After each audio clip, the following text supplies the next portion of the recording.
entonces eso se demostró que posiblemente podría presentar algún factor para que el paciente presente asma. Dale, doctor, ¿tu nombre, doc? Efraín Villarreal. Efraín Villarreal. Listo, Efraín. Para aportar algo también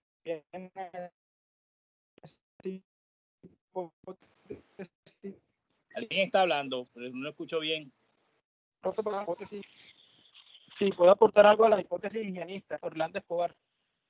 ¿Quién está hablando? Orlando Escobar. Dime, doctor.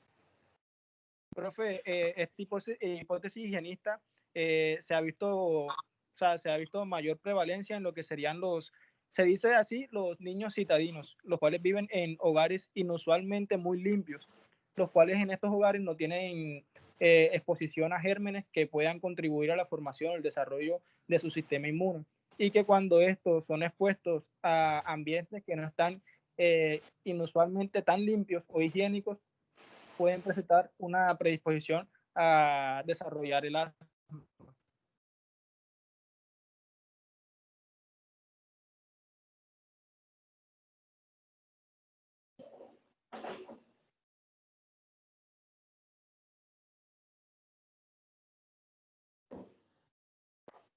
Juan Doria.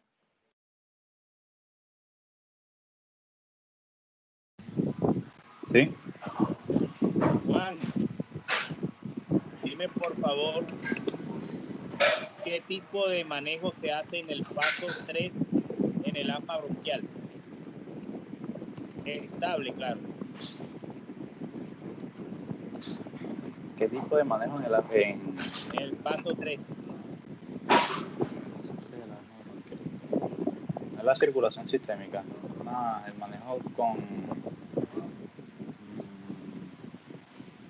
inhaladores. No, ¿pero cuál? ¿Cómo es el manejo? ¿Cómo lo hace? Estructúralo.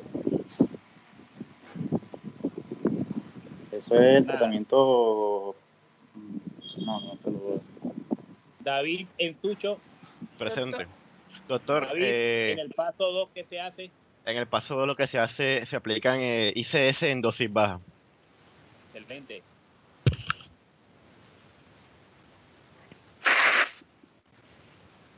Listo, muchachos, entonces vamos a empezar.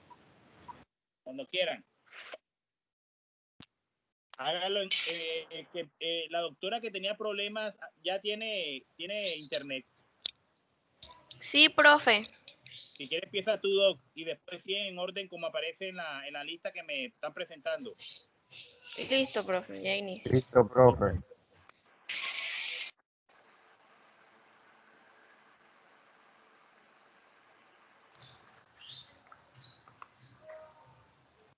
Pasa, Cristian, por favor.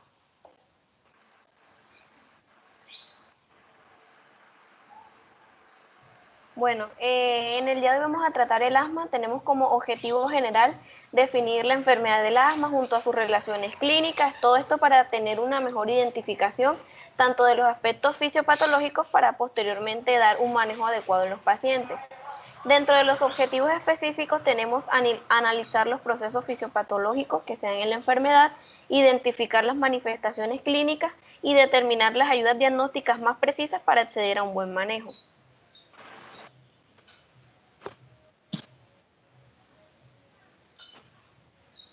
Bueno, teniendo en cuenta el asma es una enfermedad inflamatoria de las vías aéreas ocasionadas por una obstrucción de la limitación o del flujo aéreo. Esto ocurre porque hay tanto una inflamación como una hiperreactividad o una respuesta exagerada que presentan los bronquios.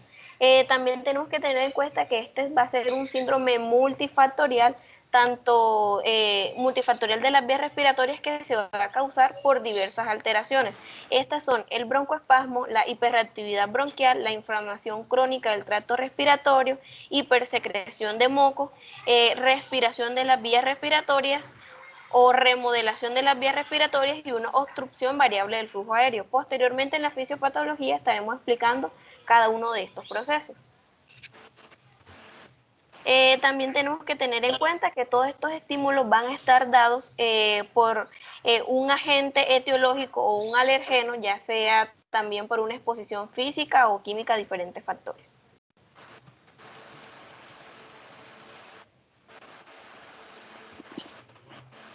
Pasa, porfa. Bueno, ya pasé, Mari. Listo.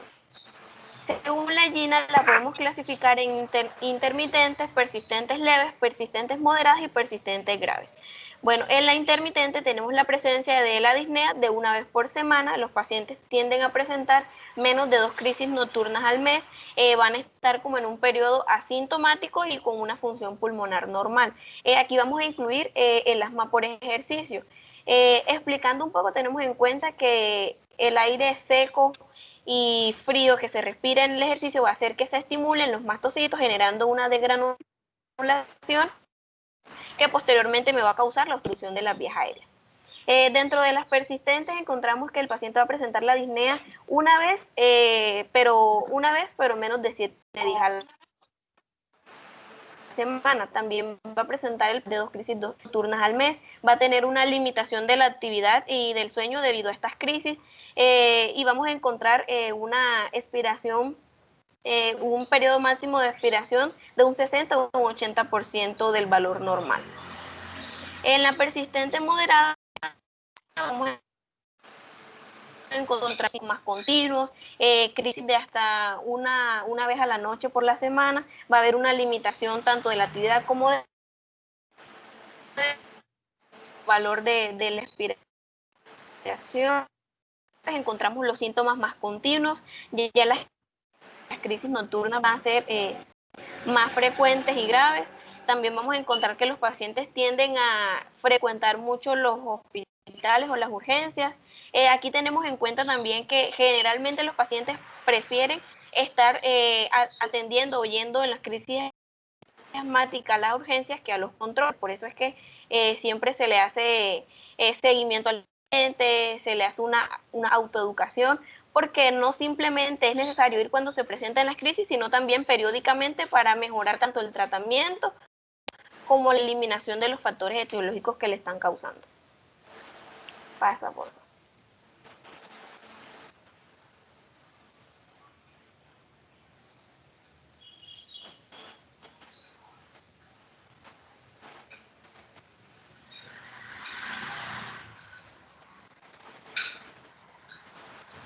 ¿Ya pasaste, Cris?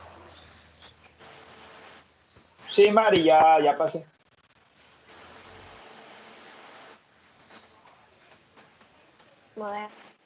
Estoy en la epidemiología para que hagas la idea. Bueno, de la epidemiología, pues esta va a variar tanto en las regiones y en los lugares que se encuentran. Sin embargo, principalmente esta se va a encontrar o prevalentemente en regiones como Nueva Zelanda, incluso también en Australia. Esta va a afectar del 3 al 7% de la población adulta y sin embargo es más frecuente en edades infantiles. Sin embargo, esto no determina que se pueda presentar a cualquier edad.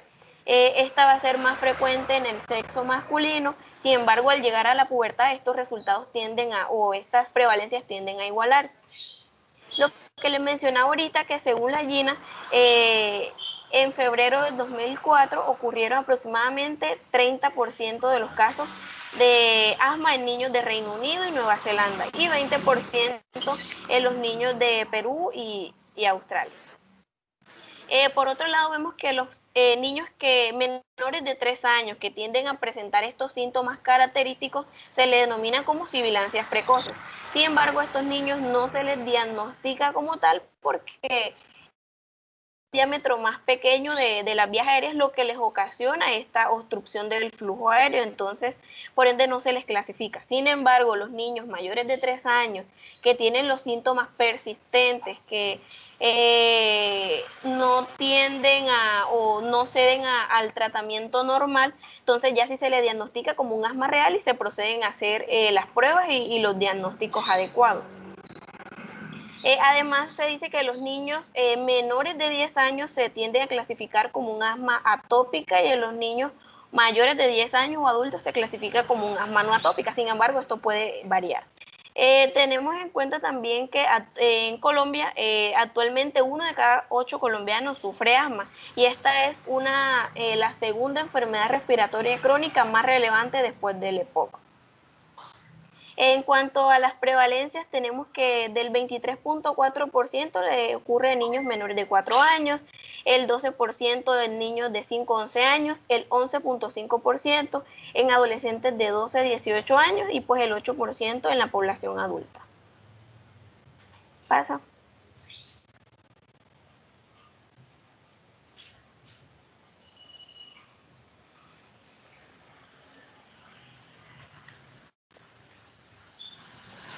Factores de riesgo, Mari. Bueno, listo. Los factores de riesgo vamos a ver que va a ser multifactoriales, van a ser desencadenados tanto por factores genéticos que aún no se han dilucidado por completo y también por factores que van a alterar el desarrollo del individuo, ya sea el bajo peso al nacer o las múltiples enfermedades virales durante la infancia. También la exposición a diferentes agentes. Dentro de los factores o predisposiciones genéticas, vemos que los pacientes que tienen un familiar o antecedentes de familiares con asma, pues van a tener un alto riesgo a padecerla.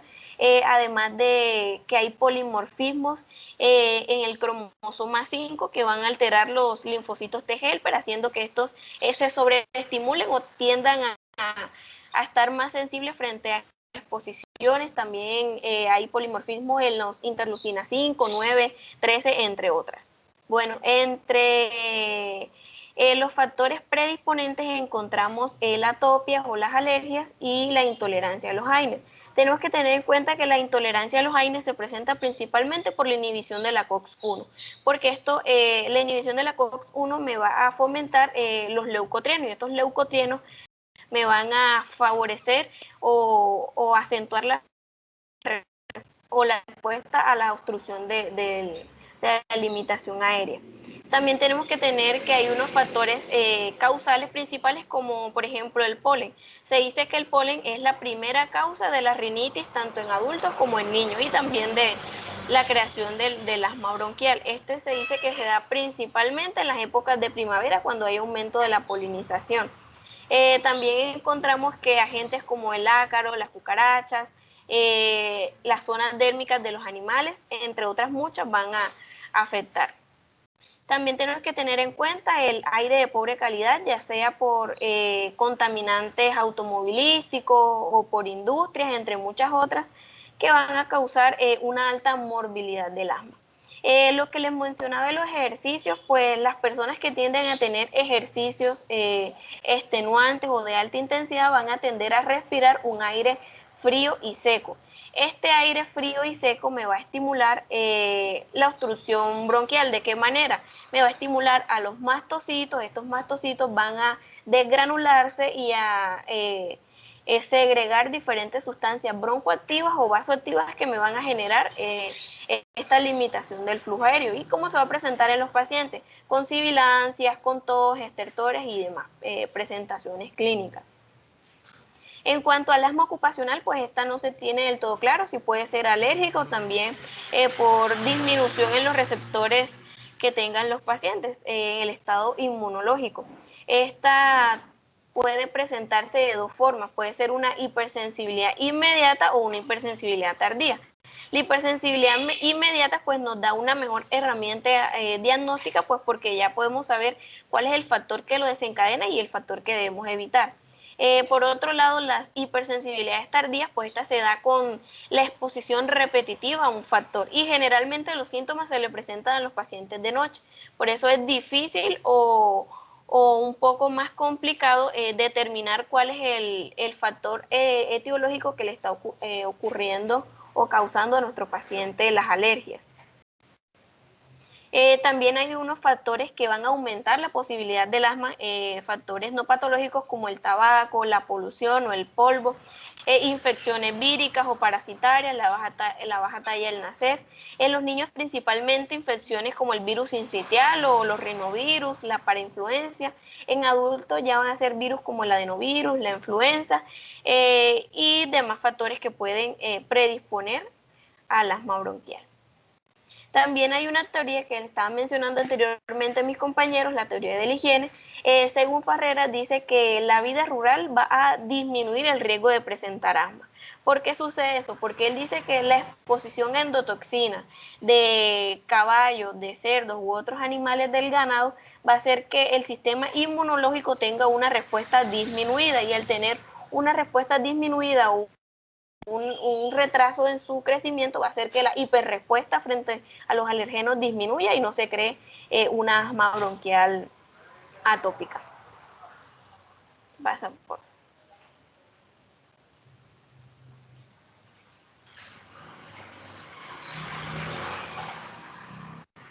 Mari, los tipos de asma.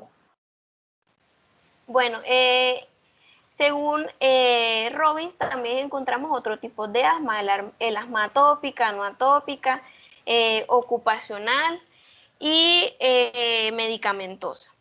Bueno, dentro del asma atópica, como se los mencionaba al inicio, esta principalmente se da en niños menores de 10 años, sin embargo también puede presentarse en adultos.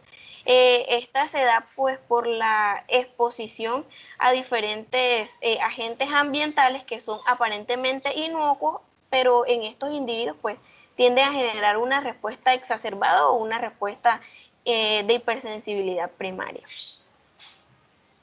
También tenemos que esta respuesta de hipersensibilidad primaria va a estar mediada por la inmunoglobulina E, y estos pacientes tienden a tener altos niveles séricos de inmunoglobulina E. Sin embargo, esto no es un diagnóstico importante, pues porque también esta puede variar en pacientes que fuman, en el sexo, la edad, entre muchos otros agentes. Tenemos el asma no atópica. Bueno, esta ya inicia por infecciones virales, por los pacientes que tienen alta exposición o tienden a tener, a realizar ejercicios extenuantes. Ya les expliqué el mecanismo, y estos tienden a tener la inmunoglobulina E en un valor sérico normal o estable. El asma medicamentosa, pues ya les expliqué que en los pacientes con AINES y con que consumen también ácido acetilsalicílico tienden a inhibir la vía de la COX, haciendo que aumente los leucotrienos, y estos me van a disminuir las vías respiratorias. Pues el asma ocupacional también se lo explicaba anteriormente. Este se desencadena pues por la inhalación de resinas, polvos orgánicos, gases o miles de otros productos que se encuentren en el ambiente. Pasa por.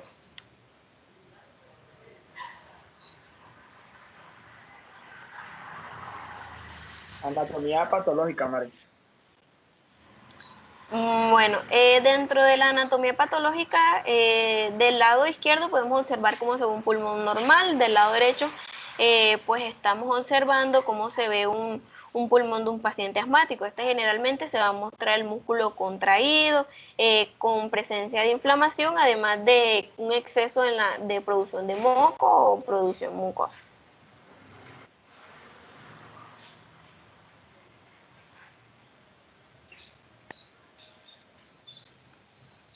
Pasa esa por. Ya pasé. Que me cargue.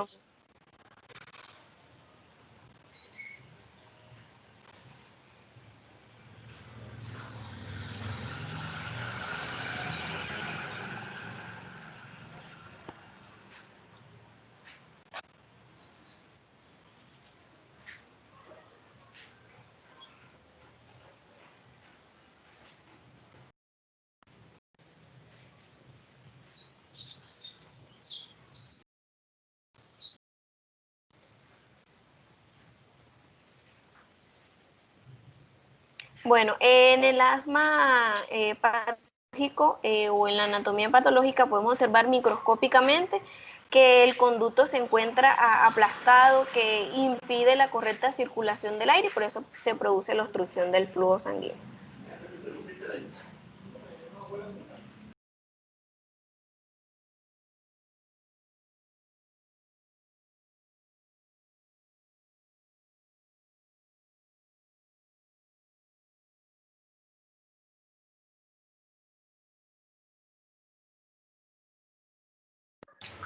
Chicos, la doctora se fue o se le Mari, dañó el internet. Doctor, creo que sí se le dañó el internet. Parece ser. Bueno, yo sigo. Ya había terminado mi intervención, doctor. Ah, bueno, Mari, gracias.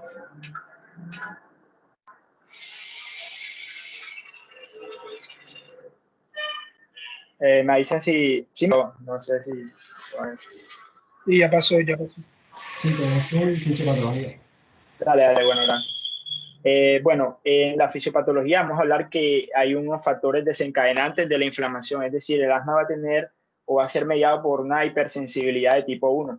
Vamos a tener que va a tener diferentes tipos de etiologías, los cuales nos van a llevar a un estado proinflamatorio en el cuerpo de estos pacientes. Vamos a tener que primero, para conocer cómo funciona esta fisiopatología del asma, tenemos que basarnos también en cómo están mediadas sus células inflamatorias. Vamos a tener unos eosinófilos, unos linfocitos TH-helper2 y unos mastocitos que van a ser células que son las primordiales para la desencadenación del proceso proinflamatorio, en este caso en los pacientes del asma. También vamos a tener mediadores como lo son la histamina, los leucotrienos y las interleucinas, que van a generar diferentes tipos de defectos en el paciente, que por ejemplo nos pueden desarrollar un broncoespasmo, un exudado de plasma, una alteración y una hipersecreción de moco y diferentes cambios estructurales a nivel fibrótico en las vías aéreas. Bueno, vamos a tener que, para que se desencadene la vía del asma, o en este caso la cascada de inflamación del asma, van a haber dos tipos de asma conocidos, como es el asma de origen atópica y el asma de origen no atópica. El asma de origen atópica va relacionado totalmente con la exposición hacia un alergeno, el cual va a producir una reacción de hipersensibilidad tipo 1, como indicado anteriormente, que se va a mediar por los linfocitos TH-helper2 y la interleucina y los diferentes tipos de interleucina, como son la 4, la 5, la 13 y a una reacción tardía la interleucina 17. También vamos a tener en cuenta la función de la proteína eosinofílica básica y también la función, en este caso, de los linfocitos, que va a ser muy importante. El asma no atópica se considera un asma de origen que puede ser de origen conocido o desconocido, el cual se puede dar por diferentes posiciones, ya sea virus, a bacterias, a infecciones o a diferentes polvos orgánicos u inorgánicos, los cuales pueden producir en el paciente también un estado de hipersensibilidad y hipersecreción bronquial. Pero también tenemos que tener en cuenta de que este asma también puede estar mediado por un tipo de mecanismo de mimetismo molecular. Entonces, bueno, para explicar, bueno, como podemos ver aquí a nivel derecho de las diapositivas, vemos que hay un alergeno, ¿verdad? Este alergeno lo que va a hacer es que va a aumentar o va a despertar en él la función de los linfocitos TH-helper2. ¿Cuál es la función de estos linfocitos? Básicamente estos linfocitos van a dar las diferentes citocinas que van a producir los cambios a nivel del bronquio. Es decir, va a aumentar tanto la inflamación y se va a aumentar también la producción y reclutamiento de linfocitos B. Los linfocitos B van a producir, en este caso, la exacerbación de la inmunoglobulina E, y esta inmunoglobulina E también me va a producir la liberación de interleucina 4, la liberación de interleucina 5 y la liberación de interleucina 13. La interleucina 4 tiene como función el reclutamiento de más eosinófilos. La interleucina 5 tiene como función la alta producción, en este caso, de más reclutamiento de linfocitos. Y la interleucina 13 va a aumentar lo que es la liberación de moco. También esta alta exposición cronológica que van a tener los pacientes van a hacer que las diferentes células productoras de moco van a generar un tipo de hiperplasia, y va a haber una hipersecreción de moco en estas células, que a su vez va a generar un tapón de moco que va a empezar a obstruir las vías aéreas. También vamos a ver que los linfocitos T y las células, en este caso epiteliales, van a liberar los diferentes tipos de quimiosinas.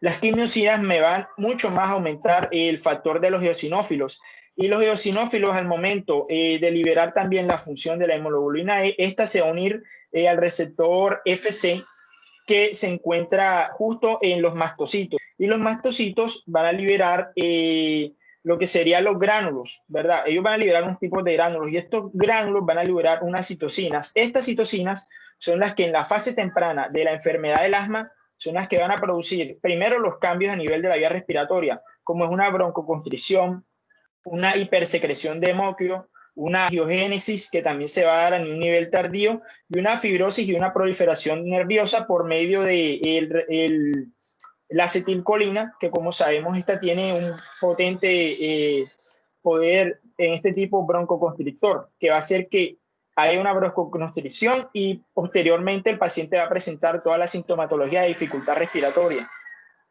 Vemos también, bueno, en esta diapositiva vemos un poco más, ¿verdad?, la ración día y cómo es que un paciente que ha vivido tantos años con el asma, cómo va a desarrollar una ración que va a ser mucho más tardía y que ya va a generar cambios a nivel microscópico y macroscópico a nivel ya de toda la vía aérea. Vamos a tener que aquí van a ser muy importante la liberación de linfocitos TH-helper número 17 y la liberación de interleucina número 17. ¿Por qué es tan importante esto? Porque estas van a mediar la función de los eosinófilos, que son pacientes que se van a presentar con una eosinofilia, factor de los neutrófilos, que ya esto nos indica una gravedad en estos pacientes con la neutrofilia, y la labor de los linfocitos T. ¿Qué va a hacer esto? Que se libere mucha más histamina. Como sabemos, la histamina pues, va a generar un papel también de broncoconstricción y un papel exuberante en la alergia y en la hipersensibilidad de tipo 1. Y se va a liberar mayor cantidad de acetilcolina, lo cual con el tiempo nos va a producir que primero las células del músculo liso de vía respiratoria ya tengan una hipertrofia y ya van a estar prácticamente del todo broncoconstreñidas y también pueden haber una agregación plaquetaria y esta agregación plaquetaria también puede terminar con diferentes alteraciones en la coagulación, en este caso de la vía respiratoria, y posteriormente van a llevarme a toda la cantidad de signos y síntomas que tiene un paciente con asma. Básicamente, esta es la fisiopatología en la cual el paciente va a desencadenarse con el tiempo, no va a ser de un momento a otro, va a ser de tipo cronológica y a medida que pase el tiempo va cambiando la función de cada interleucina. Vamos a ver que va a haber un desprendimiento del epitelio, una fibrosis subepitelial, una hipertrofia del músculo liso y unas respuestas vasculares a nivel endotelial y la hipersecreción de moco que van a presentar estos pacientes. Asimismo como la regulación neurológica, como lo había explicado anteriormente, por el neurotransmisor de la acetilcolina. Bueno, vemos que las manifestaciones clínicas, entendiendo ya sobre la fisiopatología de estos pacientes, vamos a tener que es heterogénea, porque el resultado de la interacción entre genes y en el ambiente, es decir, un paciente para que presente en este tipo una crisis asmática o presente la sintomatología, va a tener que primero estar expuesto siempre a un alergeno, lo cual le va a producir la inflamación de las vías aéreas, la obstrucción intermitente del flujo aéreo, como se los había explicado anteriormente, y la hiperactividad bronquial e hipersecreción de moco. Estas van a ser las principales manifestaciones clínicas, como lo he explicado anteriormente en la fisiopatología. Vamos a tener que también puede variar y se puede clasificar, como lo había explicado mi compañera anteriormente, según la edad del paciente y también cómo va desarrollando esta enfermedad poco a poco. Se dice que los síntomas suelen ser más habituales de noche y más que todo pues se pueden ver como que muy con una agudización en los niños. Por ejemplo, van a presentar tos, van a presentar episodios de sibilancias, van a presentar dolor y van a decir que, o van a manifestar que tienen una opresión torácica, así mismo como la disnea. Estas son las principales manifestaciones clínicas, como les he explicado. Por la fisiopatología se explica cada una. Vamos a tener que en la exploración física de estos pacientes, vamos a tener que realizar una inspección. Vamos a encontrar un paciente que puede presentar bradypnea, donea y va también a tener una excesiva función del empleo de los músculos accesorios de la respiración. Vamos a ver que al momento de la palpación, los pacientes también pueden presentar una amplitud torácica y vibraciones a nivel de las cuerdas bucales.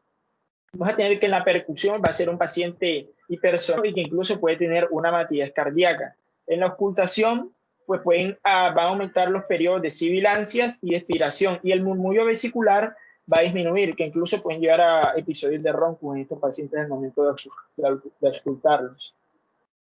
Bueno, aquí hay unos sonidos, no sé si se puedan reproducir, me avisan por favor si sí los escuchan, donde se escucha el sonido broncovesicular. No sé si lo puedan escuchar, me avisan por favor. No se escucha. Seguro fue que no compartiste sonido.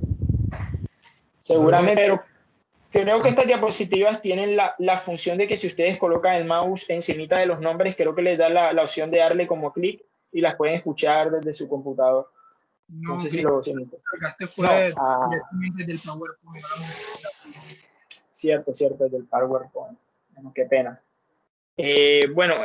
Ahora dejo de compartir un momento para volver a colocarles las diapositivas.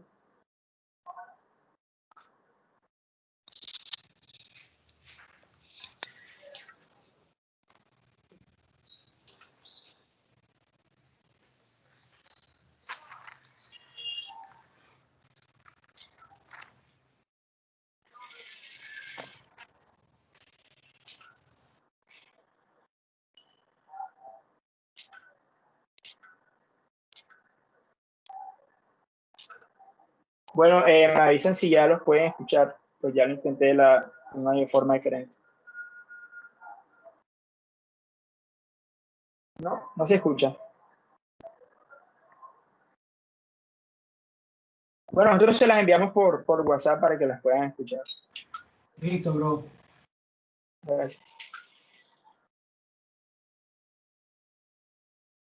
Bueno, ya pasando a lo que sería la parte del diagnóstico, pues tenemos que, a pesar de, como lo mencionaron anteriormente, esta es una enfermedad que tiene muchas variaciones, pues va a ser definida por lo que sería, o va a tener una sintomatología característica, que, como lo mencionó mi compañero, pues serían los síntomas respiratorios, como una disnea, opresión en el pecho, la tos que varía con el tiempo y también varía en intensidad, y una respiración sibilante.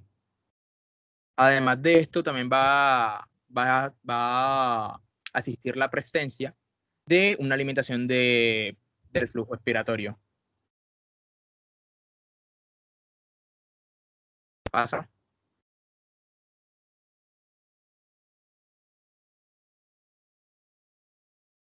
Bueno, el diagnóstico en sí, ¿cómo se realiza? Antes de hablar de esto, de este algoritmo, pues tenemos que tener en cuenta que el diagnóstico del asma se debe hacer antes de empezar el tratamiento de esta, pues debido a que una vez que empieza el tratamiento del asma, el diagnóstico va a tornarse más difícil de hacerse. Entonces, tenemos que el paciente está con síntomas respiratorios, entonces deberíamos preguntarnos si son los síntomas típicos del asma. En caso de que no lo sean, pues deberíamos revisar los antecedentes y deberíamos realizar pruebas para descartar diagnósticos alternativos. En caso de que el diagnóstico que se confirme sea alternativo, pues se trata como el diagnóstico que sospechamos que no es el asma. En caso de que no se confirme un diagnóstico alternativo, pues se deben repetir en otra ocasión las pruebas, y si no se confirma el diagnóstico de asma, pues ya aquí habría que considerar una prueba terapéutica para el supuesto o la supuesta impresión diagnóstica que creemos que el paciente tiene, o podemos realizar aún más investigaciones.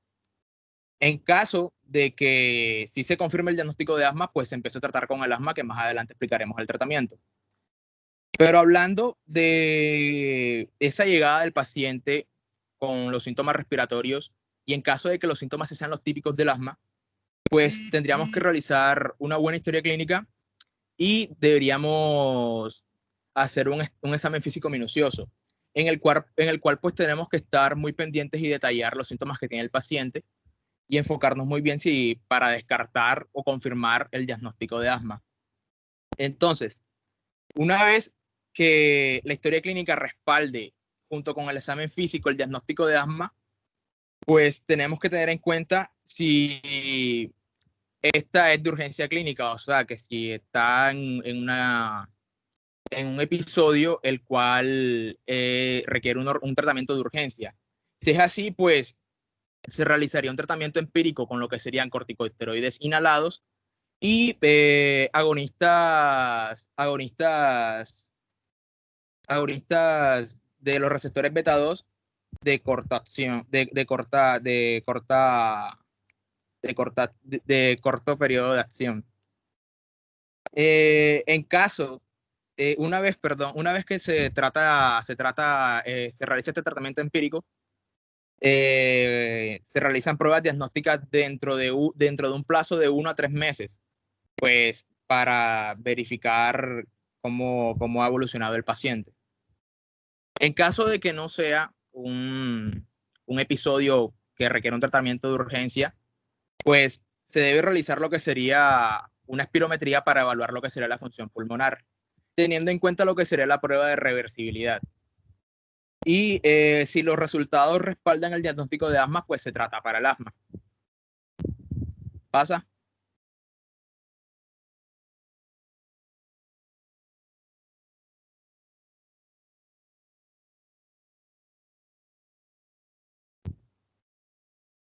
Cristian. Sí, ya pasé. Estoy en la prueba de función pulmonar. Ah, que se me quedó entonces. Bueno, la prueba de función pulmonar, en este caso la prueba de reversibilidad, pues va a consistir en que se realice una espirometría primero al paciente antes de aplicar un broncodilatador de corta acción, y pues se espera que los niveles del coeficiente de volumen expiratorio forzado en el primer segundo y la capacidad vital forzada sea menor a 0,75 en el adulto y menor a 0,85 en los niños. Luego se aplica un broncodilatador de acción corta y pues vemos de que si el paciente presenta una mejoría del 12% y 200 mililitros con respecto al valor obtenido en la prueba antes de aplicar el broncodilatador, pues indicaría lo que sería que el paciente tiene asma. ¿Pasa?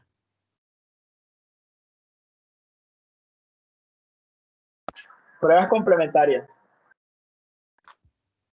Bueno, ya entrando en lo que serán las pruebas complementarias, encontraríamos lo que sería el análisis de esputo.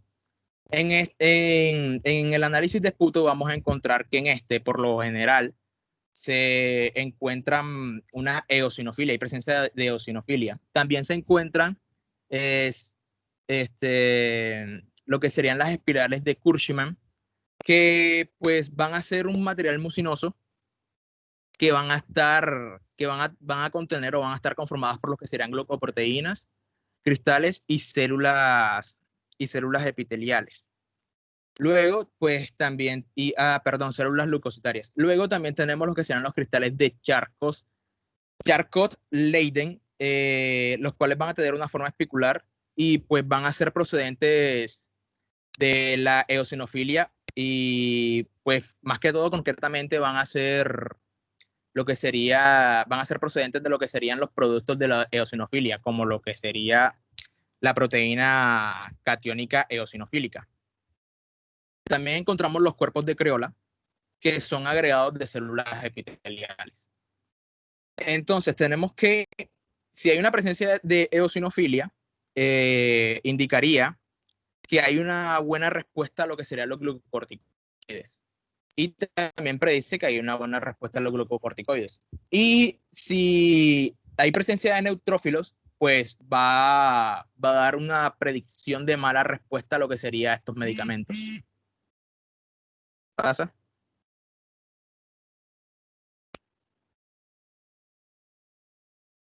Bueno, en la radiografía de tórax, pues esta suele estar normal en los pacientes asmáticos leves.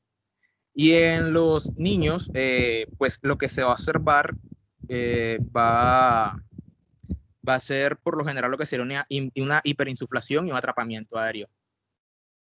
¿Pasa?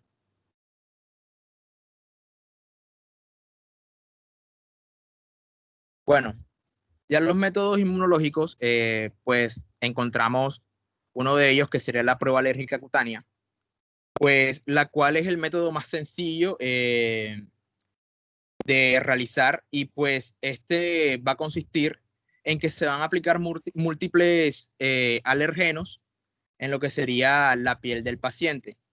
Y esto pues va a ser con el método de la picadura, pues que va a consistir en lo que sería coger el alérgeno con una lanceta y pues pullar en una zona determinada de la piel. Y pues, si encontramos que que el paciente pues, es alérgico a uno de estos alergenos, la manera de determinar que es alérgico pues, es porque se forman unos abones, se forman unas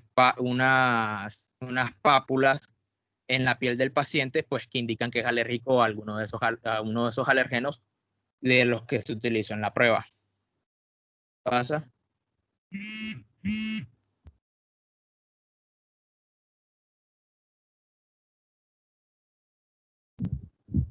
¿Ya pasaste?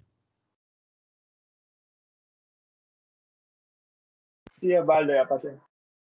Bueno, siguiendo con los métodos inmunológicos, pues también encontramos lo que sería la determinación de la inmunoglobulina E. Esta determinación de la inmunoglobulina E, como lo dijo mi compañera anteriormente, no es muy efectiva, pues por el hecho que los niveles de inmunoglobulina E varían mucho con la edad, la raza y el sexo del paciente. Entonces, no es muy específica.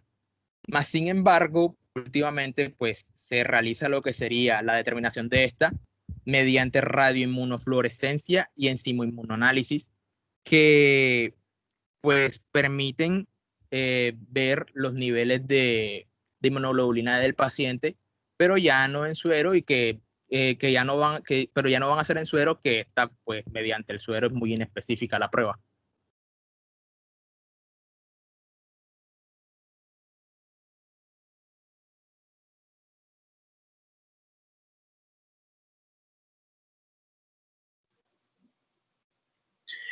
Buenas tardes, ¿se me escucha bien? Sí se escucha. Sí. Ok, gracias. Bueno, continuando un poco con la conferencia del día de hoy, hablaremos de las exacerbaciones asmáticas, coloquialmente conocidas como ataque, episodios o crisis. Que esta suele ser una exacerbación o un empeoramiento de este cuadro de tipo agudo o subagudo, en la cual el paciente con respecto a la función pulmonar habitual va a estar un poco más exacerbada. En la función pulmonar habitual del asma va a estar un poco más exacerbada, va a ser una crisis, y el cual esto procede de un empeoramiento de la sintomatología del asma. Estas exacerbaciones deben considerarse como secuencias continuas y deben ser automanejados con un plan de acción por escrito que se le da al paciente con un posterior proceso de educación que estaré explicando más adelante. Siguiente diapositiva, por favor.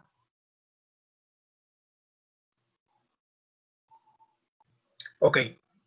Dentro de las características de la exacerbación asmática tenemos que se puede dar de dos evoluciones, de dos tipos de evolución. Las literaturas las describen como tipo 1, tipo 2, de progresión lenta y de progresión rápida. Tenemos que la de progresión lenta, como su propio nombre lo dice, es un inicio realmente progresivo, un deterioro progresivo mayor a unas 6 horas aproximadamente, puede darse en días o semanas, que esta es la que se da en del 80 al 90% de los pacientes con un predominio en el sexo femenino. Dentro de los desencadenantes tenemos que se da principalmente por infecciones respiratorias de tipo viral, que son las que están más propensas, y esta se da como una obstrucción menos severa al inicio, y esta es de mejor pronóstico porque ya el paciente reconoce esta exacerbación cuando es de tipo progresivo, porque es una lenta respuesta al tratamiento que este lleva ya, tratamiento escrito anteriormente mencionado, y se da una inflamación de las vías aéreas. En cambio, en las de tipo 2, que esto es un proceso de inicio sumamente súbito, que es el asma hiperagudo, con un deterioro menor a 6 horas, que se da en un 10 o un 20% de los pacientes con un predominio en los hombres. Los desencadenantes que tenemos son el alergeno, el coloquialmente conocido como smog, que científicamente se llama calco o nebulino o la neblina contaminante de las ciudades, el ejercicio, el estrés también, y tenemos que esto sí se da una obstrucción severa al inicio con una rápida respuesta al tratamiento, pero en este caso se da un broncoespasmo y no una inflamación netamente de las vías aéreas. y obviamente es de peor pronóstico. Siguiente diapositiva, por favor. Bueno, ya por otro lado tenemos que hay pacientes que tienen un riesgo de muerte relacionado con el asma, que estos pacientes tienen características de un mayor índice de mortalidad sobre la población general, que no tiene esto. Dentro de los ítems que tenemos que resaltar en este punto están los antecedentes que de un paciente que haya tenido un asma casi inmortal con una necesidad de intubación, hospitalización o que se haya sido tratado en urgencia menor a 1 año. Siguiente, Cristian.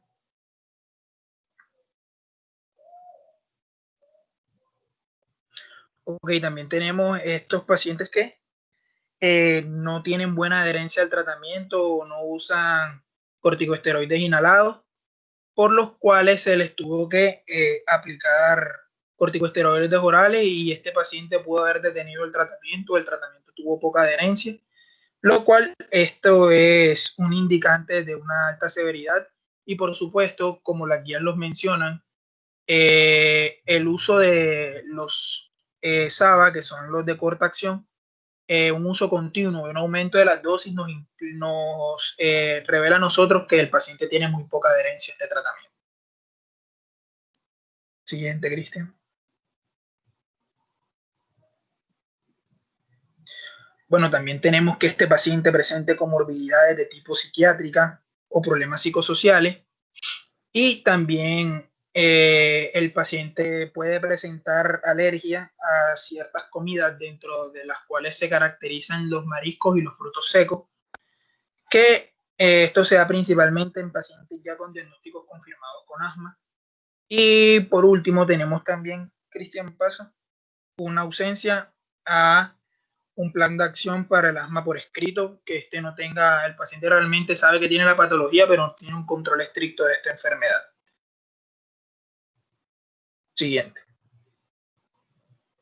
Bueno, esto era lo que me refería del plan de acción escrito, que debe incluir cuáles son los medicamentos habituales para este paciente, obviamente con su dosificación, cuándo y cómo utilizarlos, cuándo y cómo aumentar la dosis en caso de que el paciente sienta que su tratamiento no tiene buena adherencia o esté pasando por una crisis, cómo aumentar la dosis de los corticosteroides inhalados y de la otra terapia doble o triple que se le está aplicando al paciente, ya sea con los short-acting o los SABA y los muscarínicos, y también enseñarle al paciente cuándo empezar a hacer un uso de los corticosteroides orales.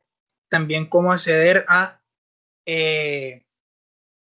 asistencia médica si los síntomas no responden, en caso de que sea de tipo 1, el paciente sienta que sea de progresión lenta, pueda acudir a consulta, y en caso de que sea tipo 2, pueda acudir a urgencia y hacer la selección hacia qué consulta acudir de una manera efectiva y rápida. Obviamente se le hace a un paciente una educación de un automanejo efectivo del asma que requiere un automonitoreo de los síntomas y de la función pulmonar, el plan de acción por escrito y una revisión médica regular. Todos estos pacientes tienden a aprender a cómo aumentar el tratamiento de rescate y a cómo controlar de forma temprana la sintomatología para provocar una respuesta y como característica del asma que se haya una reversibilidad de esta sintomatología. También tenemos que si el PEF o el FEV1 es menor a 60% del valor y esto no mejora después de las 48 horas, se implementa un tratamiento de rescate que se hace principalmente con los SABA y los LABA, los beta-2, que estos son los que en su mecanismo de acción se encargan de una mejoría inmediata de los síntomas, pero no de una solución al problema inflamatorio como tal.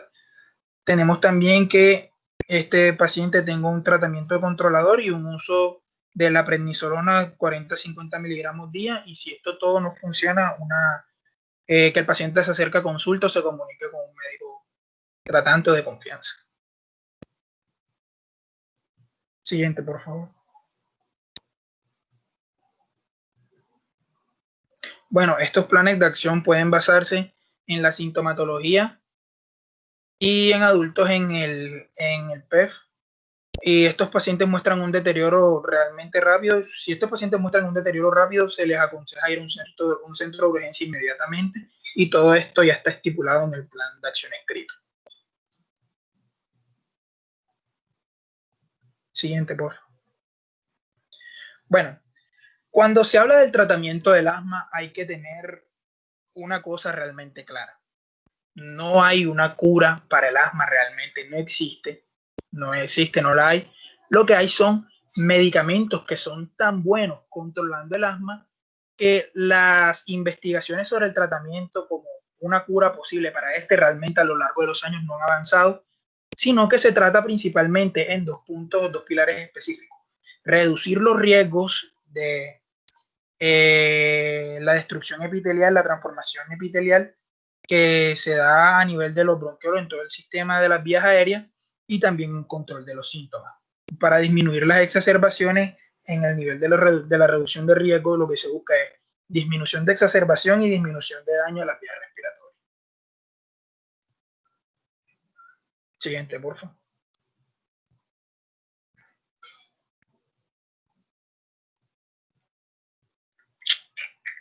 Ya pasaste, Cristian.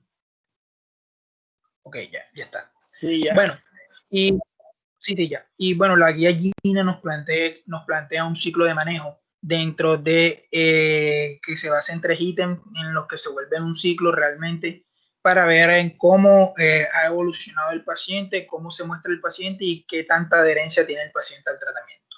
Dentro de los primeros ítems, bueno, el primer ítem que se trata es la evaluación, donde obviamente al paciente se le hace una confirmación del diagnóstico si es necesario por el algoritmo que explicó mi anterior compañero.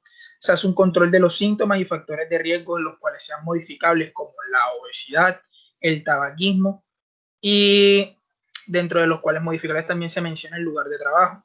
También se tienen que tener las comorbilidades pendientes, enseñarle al paciente si éste tiene, o evaluar la técnica en la que usa el inhalador, la adherencia al tratamiento y a qué objetivo se quiere llegar con este paciente.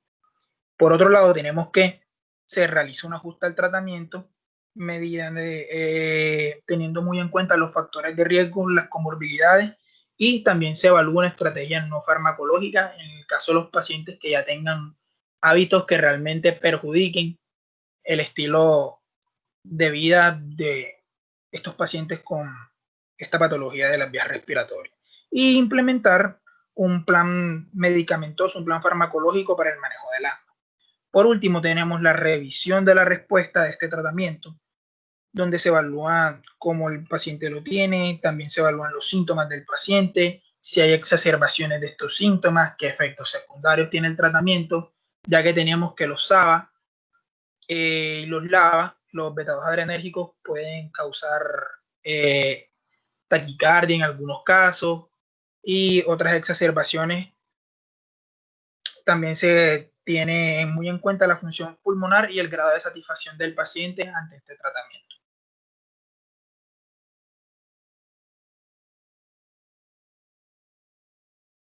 Bueno, hablando sobre la gestión de comorbilidades del asma y las estrategias de intervención no farmacológica, pues tenemos que hay muchas comorbilidades como la obesidad, la rinitis, sinusitis, ansiedad y depresión, y más que todo presente en los adultos mayores. Entonces, tenemos que en pacientes que van a presentar rinitis, pues hay que tener en cuenta que la rinitis va a ser una inflamación de la mucosa nasal, y pues que esta puede ser causada por múltiples agentes como son el humo, puede ser olores fuertes, etcétera, y puede haber también una rinitis ocupacional. Entonces, si el paciente presenta una comorbilidad a esto, hay que decirle o aconsejarle pues que no se exponga a este tipo de comorbilidades, porque lo podría llevar a que complique más el asma que va a presentar, teniendo en cuenta pues que estas comorbilidades van de la mano junto al asma. Si hablamos de la obesidad, pues se dice que la obesidad va a tener pues 2 puntos en contra del asma, y en el que va a ser primero que va a tener un efecto proinflamatorio, pues hay un aumento de lo que es el factor de necrosis tumoral alfa, hay un aumento en lo que vendrá siendo la interleucina 6, y pues hay que tener en cuenta que también en las personas que presentan obesidad hay un aumento de lo que vendrá siendo la leptina. Entonces, esta leptina lo que va a causar es que va a haber un incremento del metabolismo basal, pero también va a aumentar lo que vendrá siendo la liberación de citocina proinflamatoria, como vendrá siendo lo que había dicho anteriormente, que era el factor de necrosis tumoral alfa y la interleucina 6. Y por otra parte, el otro punto en que recae la obesidad es que pues esta también produce una disminución en lo que vendrá siendo el volumen corriente y pues la capacidad residual funcional de los pulmones. Teniendo en cuenta entre la ansiedad y depresión, pues se atribuyen que en pacientes psiquiátricos o pacientes que tienen pues depresión van a asociarse pues alteraciones emocionales que pueden llevar a una hiperventilación del paciente o que pueden a través del estrés emocional causar pues ataques. Tenemos también la alimentación, que muchos pacientes pueden presentar alergia alimentaria, como pueden ser las personas que son alérgicas a los camarones, y pues esto los puede llevar a que desarrollen una hiperrespuesta y pues generar más complicación en lo que vendrá siendo el asma. Lo que más se frecuenta pues son los pacientes que son fumadores, y pues a estos pacientes se les debe aconsejar, se les debe decir que pues cambien este hábito y que asistan a programas donde les pueden ayudar con su adicción a este tipo de hábitos, que son pues el fumar. Cristian, siguiente.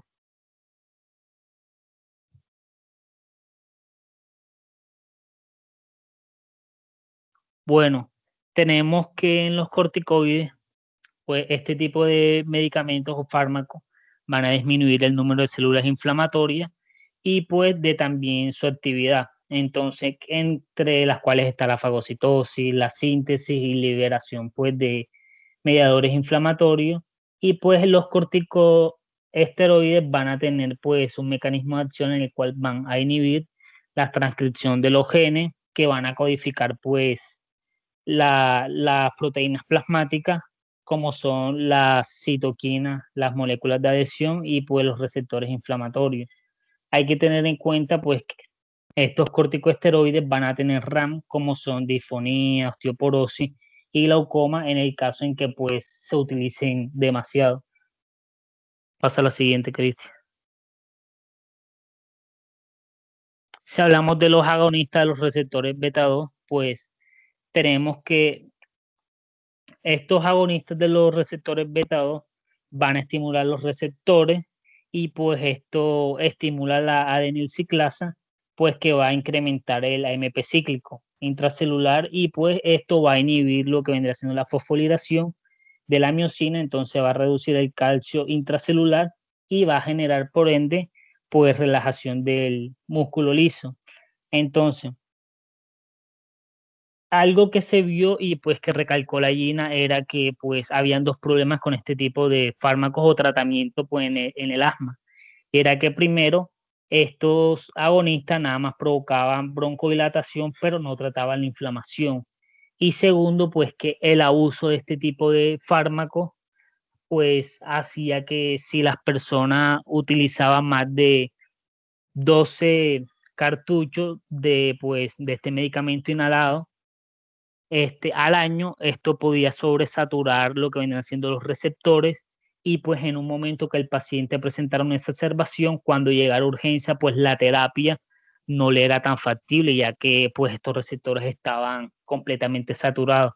Entonces, por ende, que se explicará más adelante, la Gina hace que no exista una monoterapia. Pasa a la siguiente, Cristian.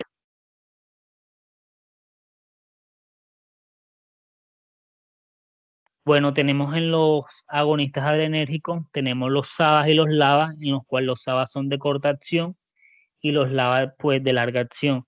Tenemos que los SABAs tienen un inicio de su acción entre 1 a 6 minutos y pues provocan una broncodilatación máxima de 15 a 60 minutos. Entonces tenemos el salbutamol, la terbutalina, fenoterol, y pues que esta duración del efecto pueden durar hasta en 4 a 6 horas. Si tenemos el LABA, pues su inicio del efecto son a partir de los 2 a 3 minutos. Y pues tenemos fármacos como el salmeterol, el formaterol, y pues que su duración del efecto son más de 12 horas. Pasa a la siguiente.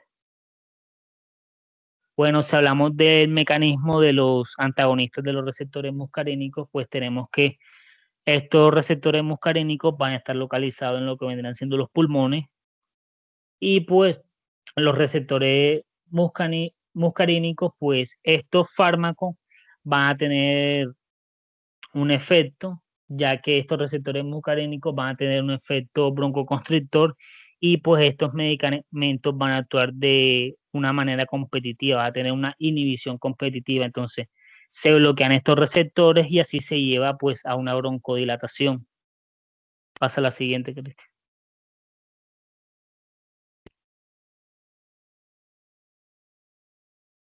Entonces, entre estos antagonistas tenemos el bromuro de ipratropio, tenemos el bromuro de oxitropio y tenemos el bromuro de tiotropio. Pasa.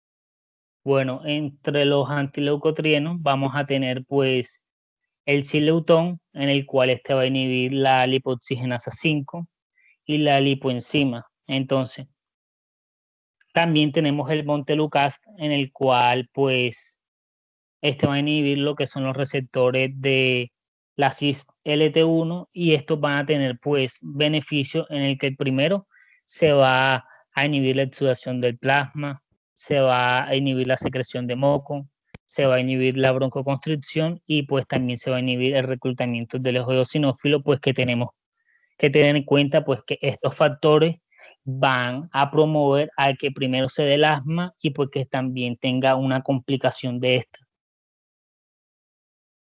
Pasa.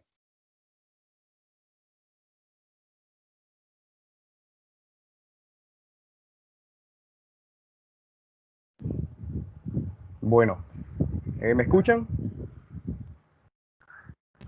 Sí. Sí. Sí, sí. Se te escucha.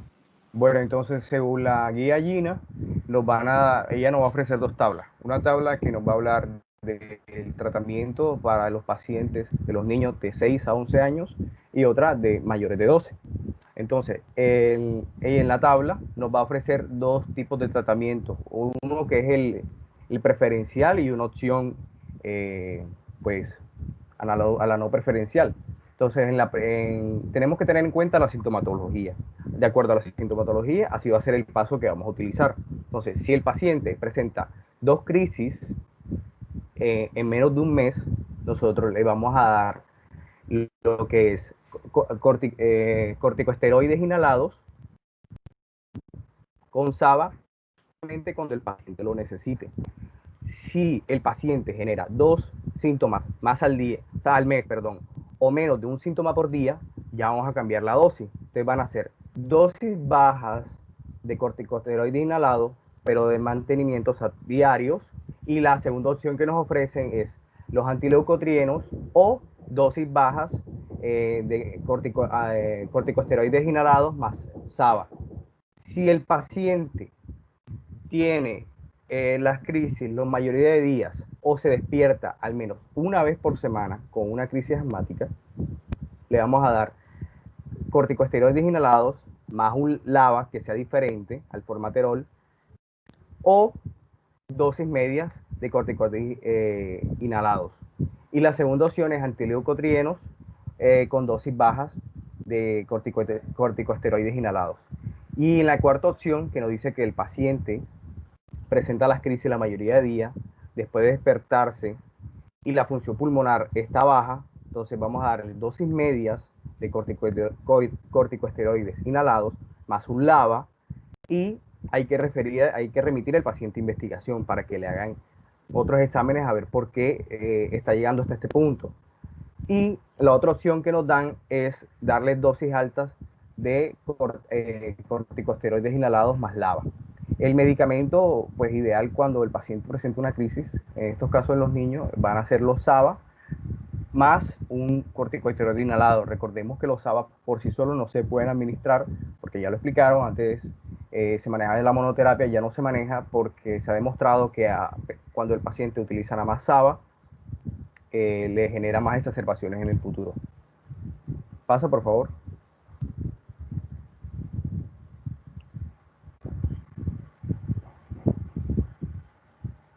Cristian, por favor. Sí, ya pasé.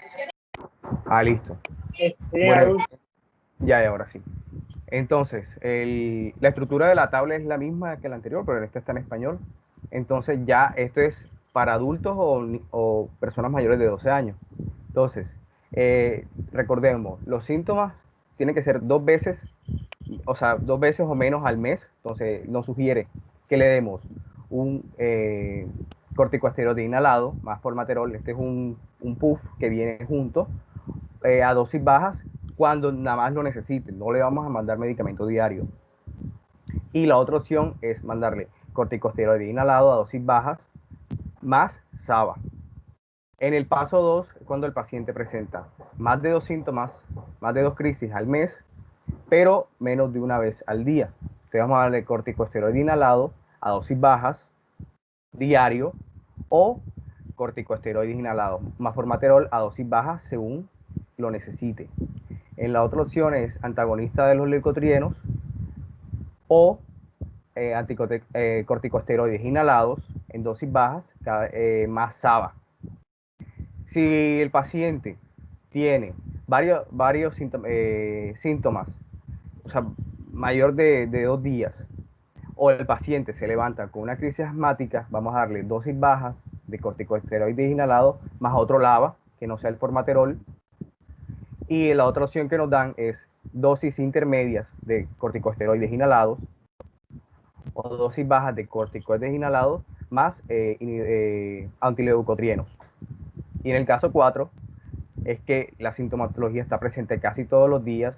El paciente se levanta muchas veces con crisis asmática y la función pulmonar está baja, entonces vamos a darle dosis intermedias de corticosteroides inhalados más otro LABA que no sea el formaterol. Y la segunda opción que nos dan es dosis altas de corticosteroides inhalados. Entonces, ¿cuál va a ser el tratamiento de rescate? En este caso va a ser los corticosteroides inhalados y en caso combinados con SABA, en caso tal que el paciente pues no mejore. Entonces, ahora vamos a tener el manejo, o sea, el esquema de manejo cuando el paciente presenta una crisis asmática.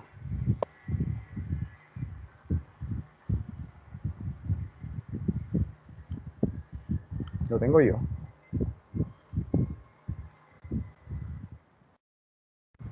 Momento. Sí, yo te di el control. Momento. Pasa. Listo, doctores. No, doctor, perdón. Y ahora sí. Yo sí, pues, listo. No, es que no me pasaba. Bueno, vamos a el manejo de las exacerbaciones en atención primaria aguda. Entonces, va a llegar el paciente, presenta la exacerbación, ya sea asma aguda, subaguda. Entonces, vamos a evaluar el paciente. Se trata de asma, tenemos que revisar si el paciente tiene antecedentes o no, o si presenta EPOC. Hay factores de riesgo para que el paciente pueda llegar a una muerte. ¿Y cuál es la severidad de la exacerbación? Entonces, esa la vamos a medir en 3 partes.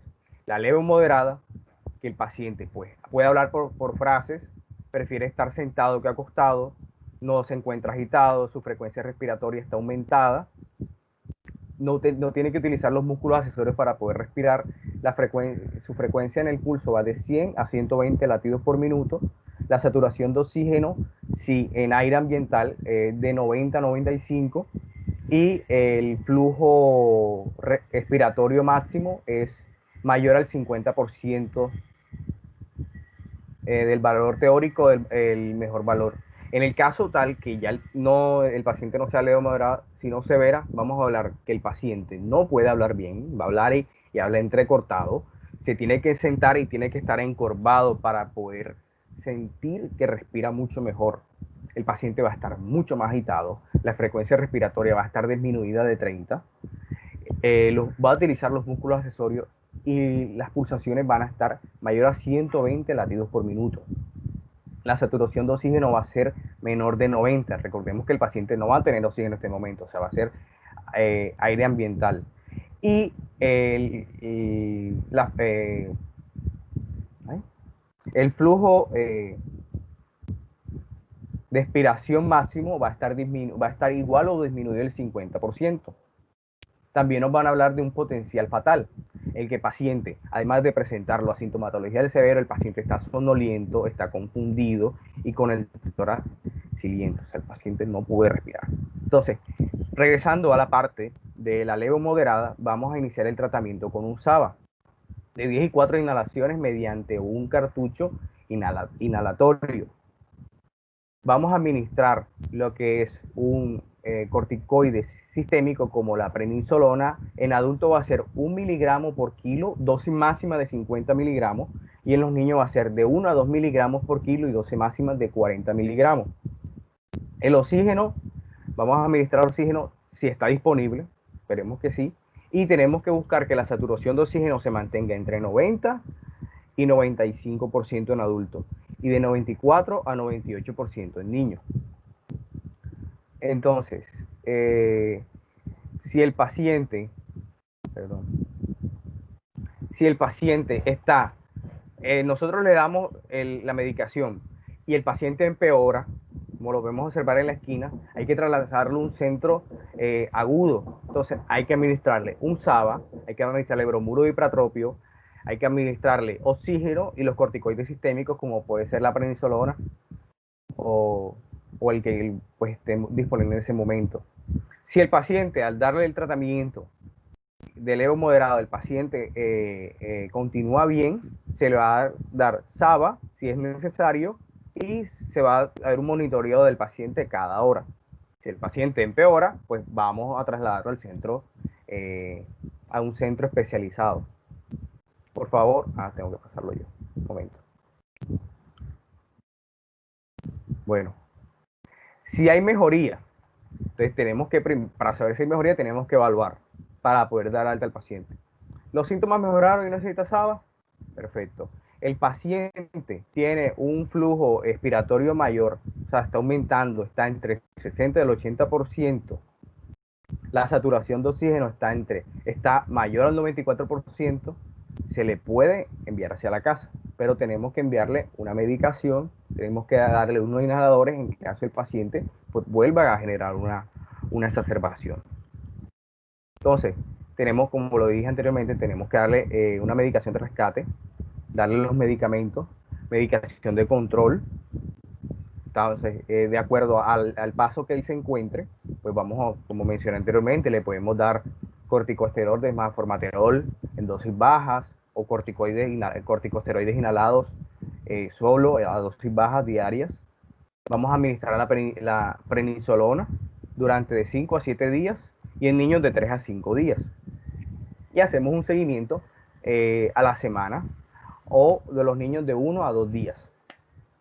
Entonces, de acuerdo al seguimiento, tenemos que revisar la sintomatología y los signos.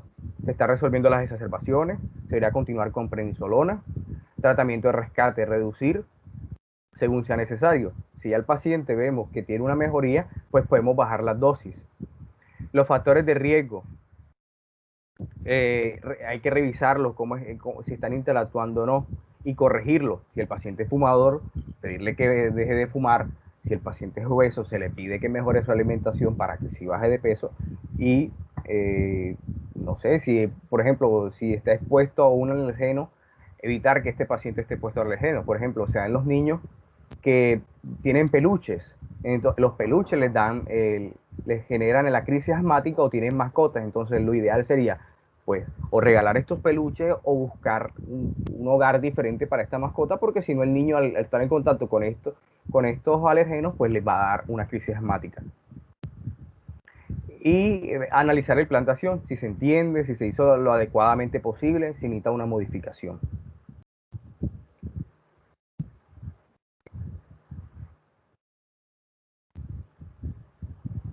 Ok, entonces con respecto a las preguntas, no sé si se las leo o usted las va leyendo, profe. Ahí la veo, Doc, la estoy viendo. ¿Usted las lee o yo se las leo? Ahí las veo, Doc, no te preocupes, yo las leo. Ali, bueno. Dale, Doc. ¿Por qué los síntomas del... Bueno, pero antes de empezar las preguntas, ¿tienen alguna interrogante frente al tema de asma bronquial? El grupo, el auditorio, ¿tiene alguna pregunta? Doc, tengo una pregunta. ¿Por qué para el seguimiento del asma se ve como la mejoría o sea, se utiliza el parámetro del flujo expiratorio máximo a diferencia del EPOC, que no se utiliza tanto? ¿O no? Doc, es que el flujo expiratorio máximo, Doc, en pacientes con enfermedad pulmonar obstructiva crónica está deteriorado ostensiblemente, y además de eso se encuentra en una fase ya prácticamente de irreversibilidad, mientras que en los pacientes con asma bronquial con el uso de glucocorticoides y también de beta-2 adrenérgicos se demuestra una mejoría en el flujo expiratorio máximo, cosa que no sucede en el EPOC, porque en el EPOC ya el daño está establecido y normalmente estos parámetros ventilatorios no se modifican o no se cambian por el efecto del tratamiento, mientras que en el asma sí, porque el cuadro es reversible. Ok, doctor, ¿y esto hay que estar monitoreándolo constantemente o cuando el paciente... No, especialmente con que uno realmente monitoriza al paciente es con la escala clínica. Ustedes recordarán que existe una clasificación, que fue la pregunta que yo le hice al inicio, de la GINA, que incluso se ha querido modificar, pero aún todavía es vigente, que es el asma intermitente, el asma persistente leve, moderado y severo. Entonces ahí existen una serie de parámetros clínicos que se tienen en cuenta, como por ejemplo el número de síntomas presentes o el número de crisis presentes en la mañana o presentes en la noche o presentes a la semana. Se tiene en cuenta también el volumen expiratorio forzado en un segundo. Se tiene en cuenta también los parámetros de saturación. Y entonces, con eso realmente se define una evolución clínica en los pacientes que están recibiendo tratamiento para el asma bronquial. Normalmente las recomendaciones es que estos pacientes sean valorados cada 3 meses para definir realmente una evolución clínica. Realmente el flujo expiratorio forzado no lo utilizamos permanentemente en estos pacientes, pero sí los parámetros clínicos y espirométricos. Ok, Doc, gracias. Dale, Doc. Profesor, yo quiero preguntar acerca de los factores de riesgo. Pues yo encontré que habían algunos perinatales, entonces allí mencionaban que la lactancia era un factor de riesgo para que se desarrollara el asma. Entonces yo quería saber cómo afectaba la lactancia o cuál era el mecanismo por el cual se desarrollaba a partir de eso. Doc, realmente no es que exista un mecanismo específico, y es más, eso es hipotético. No quiere decir que la lactancia, que eso sea comprobado realmente, que la lactancia desencadena en el niño un aumento de riesgo de presentar asma bronquial. La hipótesis considera que como el bebé succiona la leche, no se trata realmente de la leche en sí tiene también que ver con la leche, pero más que todo tiene que ver con las laceraciones que se desencadenan por la succión del niño en el pezón, el cual puede transmitir fluido plasmático que puede contener anticuerpos, incluso antígenos, especialmente antígenos que pueden causar una respuesta atópica. Sin embargo, eso es una hipótesis, y creo que de todas las hipótesis es la que menos realmente tiene evidencia comprobada. Además de eso, la leche materna también puede contribuir a la presencia de antígenos, especialmente que están constituidos por las características de la leche materna, que pueden desencadenar finalmente la presencia o generar anticuerpos e incluso generar una respuesta TH2. pero eso realmente es una hipótesis, considero yo, de las más vagas que hay y de los menos factores de riesgo que realmente están relacionados con el asma bronquial en el niño. Y otros factores más importantes como la teoría de la buena higiene, las alteraciones genéticas, los factores medioambientales, son los que están más relacionados realmente con la adquisición del asma bronquial. Ok. Doctor, yo quería agregar algo más. Dime, Que Doc. el asma pues también se divide según la función del grado de control en asma bien controlada, parcialmente controlada y mal controlada, porque se dice que unos pacientes pueden tener un buen control de los síntomas, pero a pesar de que su función pulmonar sea buena, pueden tener exacerbaciones muy frecuentes, y también otros pacientes que pueden presentar unos síntomas diarios pero con muy pocas exacerbaciones. Entonces, describen unos riesgos para sufrir de estas exacerbaciones, como un mal control actual, también que se haya presentado al menos una exacerbación en el año previo, que hayan asistido a la UCI, que presenten un uso excesivo de los SABA o que presenten una FEB basal baja, o también los problemas psicosociales, la exposición al humo, entre otras. Sí, Doc, exacto, tiene razón. Tiene razón, doctora. ¿Quién dijo esa participación? Ángela Gómez. No, Ángela. ¿Alguien más, chicos, tiene algo que decir o alguna pregunta adicional? Bueno, chicos, miren, antes de responderle las preguntas, el asma bronquial es una de las enfermedades que, como dijeron ustedes al inicio, no tiene un tratamiento definitivo. Es decir, desafortunadamente no tenemos una cura, porque realmente se considera que el asma tiene entre sus factores de riesgo y las causas que contribuyen a que un paciente tenga asma se encuentran las alteraciones genéticas, y mientras no podamos modificar eso, no se va a poder controlar, o no va a existir una cura real frente al asma bronquial. Lo que todos hacemos con el tratamiento tanto inmunológico o la terapia biológica que utilizamos, los glucocorticoides inhalados, los anticolinérgicos inhalados, que realmente tienen pocos escenarios en el asma bronquial, y los beta-2 adrenérgicos es solamente un tratamiento para controlar y para evitar o reducir las exacerbaciones en el asma bronquial. Entonces, hablar de asma bronquial no es fácil, porque anteriormente se consideraba que todos los niños que desencadenaban o presentaban bronquiolitis iban a terminar presentando asma bronquial.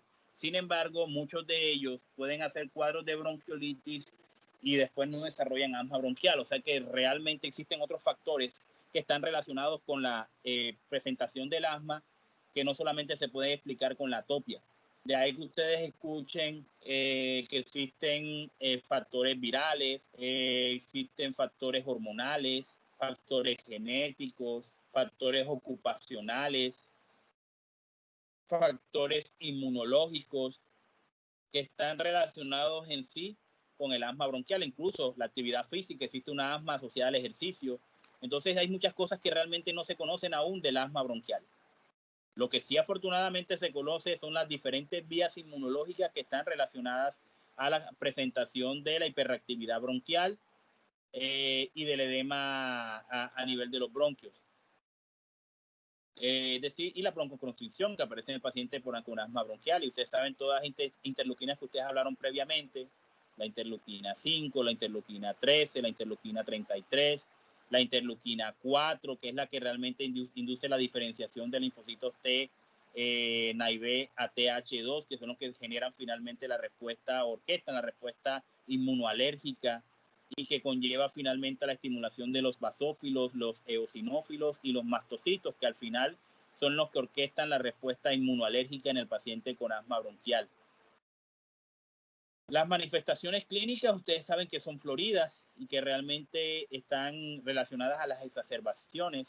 Muchos pacientes pueden debutar inicialmente con, sobre todo en la infancia, pueden debutar con conjuntivitis alérgica, posteriormente presentar una dermatitis, luego un cuadro diarreico, incluso al principio pueden aparecer cuadros de intolerancia a la lactosa, posteriormente la conjuntivitis, luego la dermatitis alérgica, claro, y posteriormente el asma bronquial, que es la famosa marcha atópica, pero no todos los pacientes pasan por ese ciclo o por esos pasos para llegar finalmente al asma bronquial.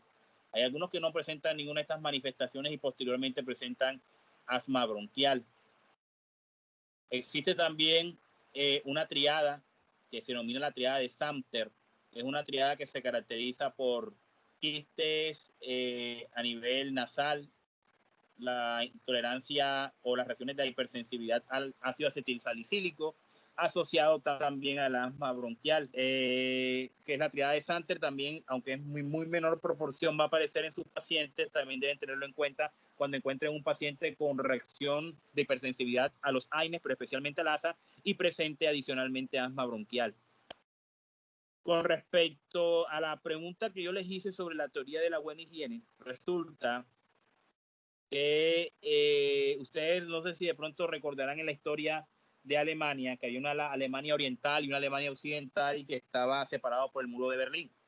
Una área era socialista y la otra área era capitalista. Resulta que la área socialista, obviamente, era una área represora, una área donde había extrema pobreza, y muchos de esos niños se fueron criados en áreas rurales, obviamente con áreas donde no había, donde existía basura, donde no había una buena limpieza. Entonces esos niños que se exponían previamente en la primera infancia, se exponían a los antígenos virales, bacterianos, desarrollaban una respuesta TH1, que es la que se considera se debe desencadenar cuando ustedes se exponen a virus y bacterias.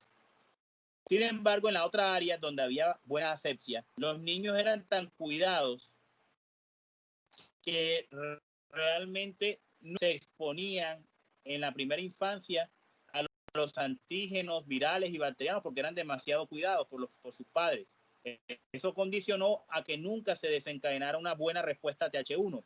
Y al no desencadenarse una buena respuesta TH1, la respuesta que sigue es la respuesta TH2.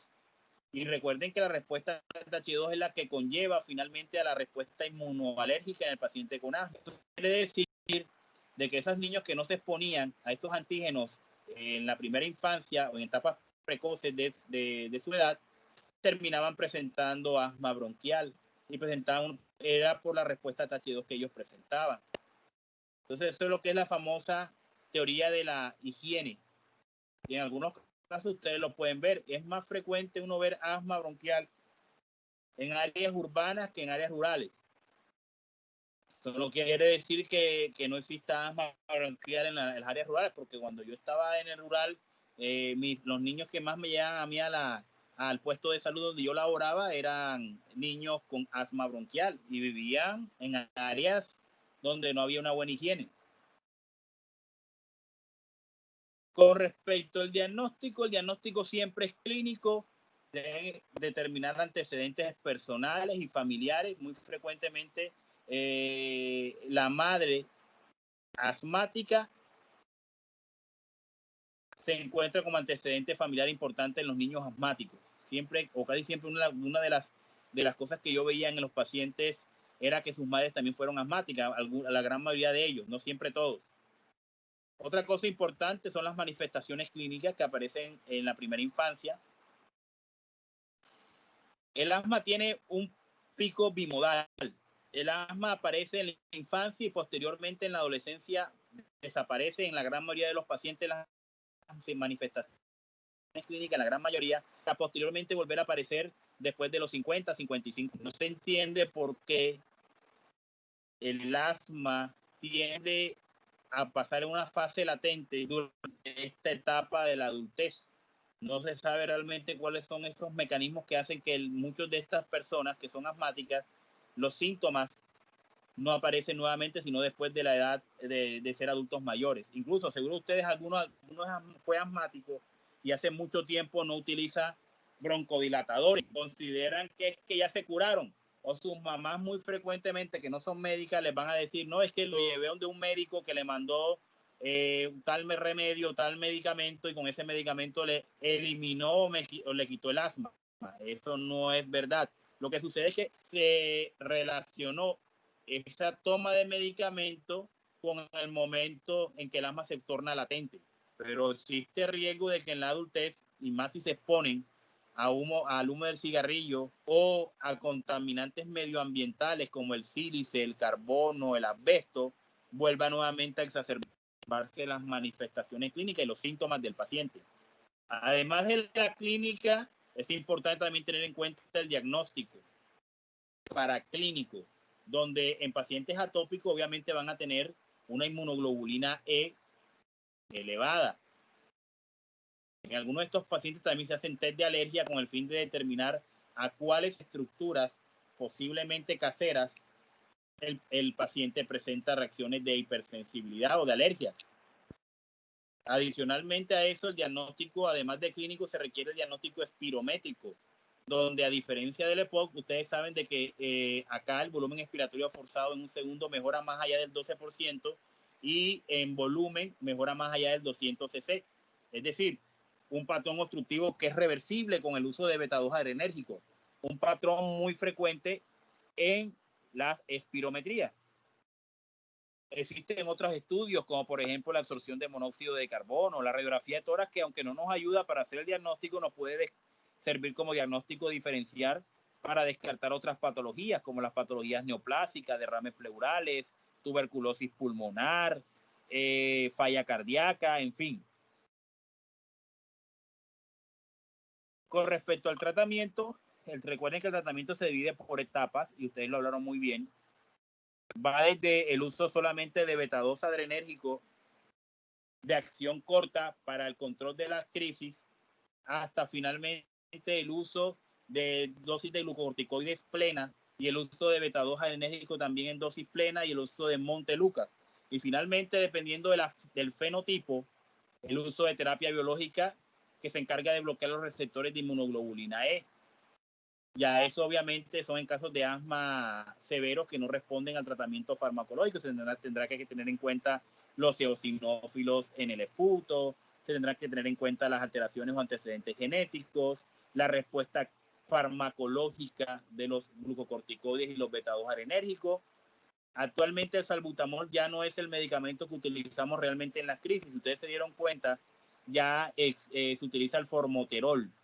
Es más, realmente el medicamento que debiera controlar las crisis son los glucocorticoides, son los que realmente lo controlan. Sin embargo, el paciente no siente esa respuesta clínica favorable con el uso de glucocorticoides, entonces nos toca utilizar los beta-2 adrenérgicos como el formoterol. El formoterol es un beta-2 adrenérgico que, aunque es de acción prolongada, realmente es de acción intermedia. Entonces se prefiere mejor el formoterol en estos pacientes, pero para controlar la respuesta inflamatoria se requieren los glucocorticoides inhalados.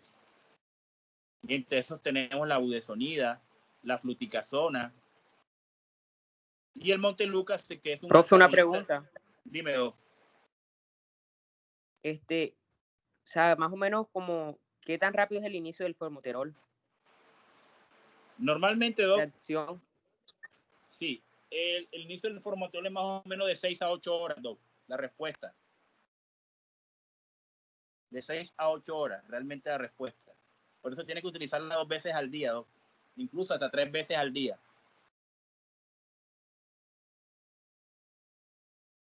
Y es okay, el que se usa. El que se usa realmente, Doc. Aunque los glucocorticoides son los que debieran mejorar más las exacerbaciones.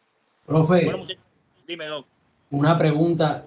Vamos a una realidad. O sea, siendo sincero, mucha gente está siendo tratada en asma, por ejemplo, con salbutamol. Entonces, yo tengo una curiosidad. Sabemos que esto así en sí no sería lo apropiado y en monoterapia aumenta las exacerbaciones a futuro. ¿Uno qué debe hacer? ¿Cambiar el tratamiento al paciente o si al paciente le sirve eso, se lo dejamos? Listo. Entonces, mira, por mi parte, yo no uso salbutamol en mis pacientes con asma bronquial. O sea, lo uso de pronto cuando me llegan allá a la institución por una crisis, en donde en las exacerbaciones del asma bronquial se recomienda el formoterol, el salbutamol, la beclometasona Y algo que quiero que quede claro, mucho cuidado con los anticolinérgicos. A diferencia del EPOC, donde tienen un beneficio comprobado, el bromuro de ipatropio, el bromuro de tiotropio, el bromuro de umeclidinio, en estos pacientes no se ha demostrado que los anticolinérgicos impacten en el control de las exacerbaciones ni en la prevención de las exacerbaciones en el asma, porque la vía colinérgica en el paciente con asma bronquial no es la principal causa de hiperreactividad bronquial y de broncoconstricción en el paciente asmático. Y sí se ha demostrado, como en el caso del bromuro de glicopirronio, un impacto negativo en la evolución clínica y en la sobrevida de los pacientes cuando utilicen el paciente con asma bronquial. Razón por la cual, chicos, no utilicen anticolinérgicos. Los únicos escenarios del anticolinérgico es en las exacerbaciones y especialmente en las crisis severas, en donde en la crisis donde el paciente se encuentra inestable. Ahí es en donde realmente se recomienda el uso de anticolinérgicos. Y existe también el uso de ellos, de un solo anticolinérgico que ha demostrado impacto, no tanto como los glucocorticoides, ni como los beta-2 adrenérgicos, en pacientes en estadios avanzados del asma bronquial, donde el único medicamento anticolinérgico a utilizar son el bromuro de tiotropio. Es el único que se puede utilizar. Entonces, doctor, cuando me llega un paciente asmático, por ejemplo, hace más o menos, el martes, hace 2 días, me llegó una paciente que me trajo, venía con un cuadro de dificultad respiratoria y venía en manejo con salbutamol y beclometasona. Ella decía que no tenía una respuesta clínica favorable al tratamiento y que ella siempre había sido asmática y que lo único que le mandaban era salbutamol y beclometasona. Esa paciente me llegó con una espirometría, la cual demostraba realmente que el paciente presentaba un asma bronquial y haciendo la clasificación de asma estable. No estoy hablando de la clasificación en las exacerbaciones que se clasifican de otra manera.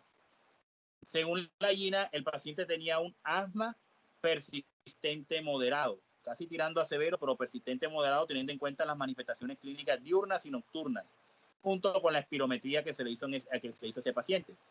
Ese paciente se beneficiaba de terapia con glucocorticoides a dosis moderadas, beta-2 adrenérgico y antagonistas de los leucotrienos.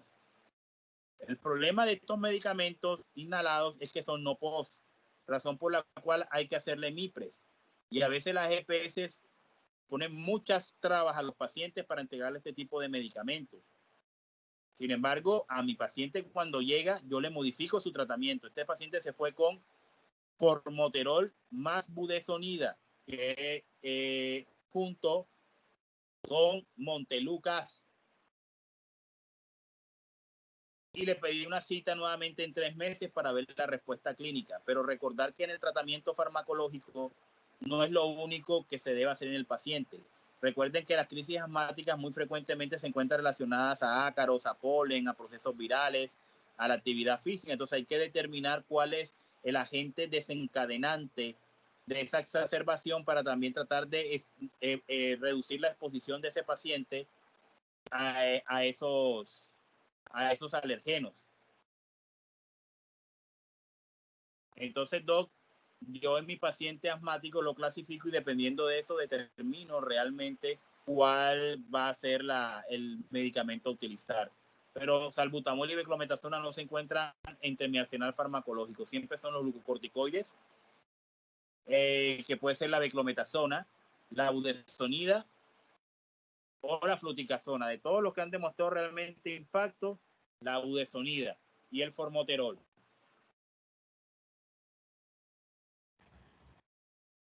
Listo. Profe, Dale.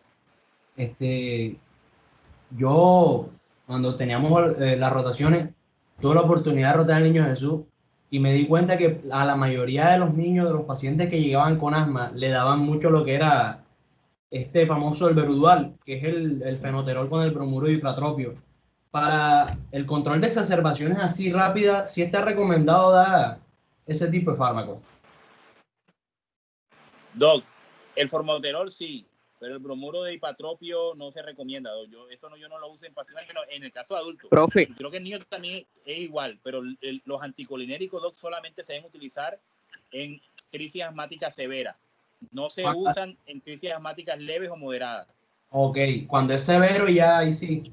Ya. Úsalo, Doc, porque es que no tienes más opción. O es eso o que se te muere el paciente, pero leve y moderada, beta-2 adrenérgico y glucocorticoides. Listo. Profesor, una pregunta.